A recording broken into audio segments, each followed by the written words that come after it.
When you think about children that are out in the cold with no clothing for the wintertime, you usually think about countries that are underdeveloped, or you think about a city that's up in the north. I rarely think about the city of Austin, but actually, even though this city has a lot of economy in it and a lot of wealth, there's a lot of children out here that actually do not have clothes for the winter. Now, the Junior League of Austin is one of those organizations that's looking to battle this issue. My name is Marcos Xavier Estrada. I've volunteered for Coats for Kids, especially in the last 3 years. I want to talk a little bit about some changes we can make to the Coats for Kids the Coats for Kids program that I think would help make it a better, more sufficient, better program to run. I want to thank the members here from the Junior League of Austin to listen to me with this issue, and if you can hold on to the end for any questions, I really appreciate that. I also have some pamphlets I can give you that will show just a little bit of information about your company and why I think it's important to share more about this so a lot of people can be informed. But first of all, about the Junior League of Austin, we know it's big. It was formed in 1934. The main purpose is to help enrich people, to feed, clothe, to educate people. This organization is mainly from women. Their mantra is the strength of women, the power of community. They have 160,000 women group members that are women in over 290 cities. Now these cities are in the United States, that's also they're international. They're in Mexico, in the UK, and also in Canada, in big cities like Austin as well. Now the one thing that I did for them was the Coats for Kids. I think it's a wonderful program. It's also awesome to see the line of people that are waiting with kids that are shopping and actually going out and looking at the clothes that they want to buy, that they want to get for free, obviously. The one issue I did have with this is how it was organized.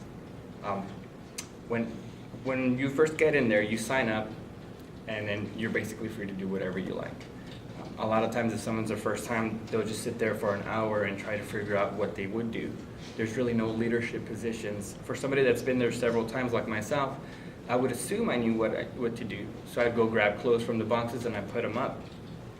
Little did I know I was doing it incorrectly. So people would actually get those and put them back in the box.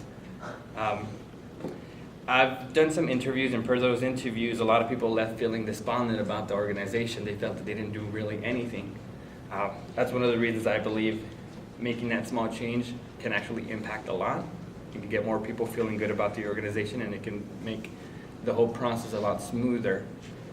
What I want to think about doing is just implementing leadership roles. Doing a simple process like that I think would help a lot. You can have a leader that would be assigned to a specific, let's say, a specific size, small, medium, large, so on.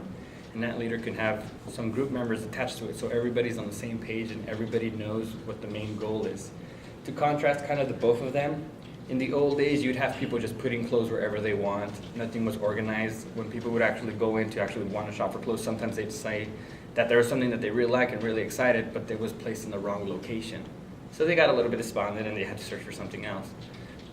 In this kind of situation, things are a little bit more smoother. There's less chance for any failure, or less chance for anything to be misplaced. So I really think that would help a lot. It would also help the organization as well as saving time. I mean, people are volunteering their time, but even though someone's just standing around for 30 minutes, saving time is still a big issue, especially when it's people that want to come in and they want to feel something, they want to actually come back and do it again.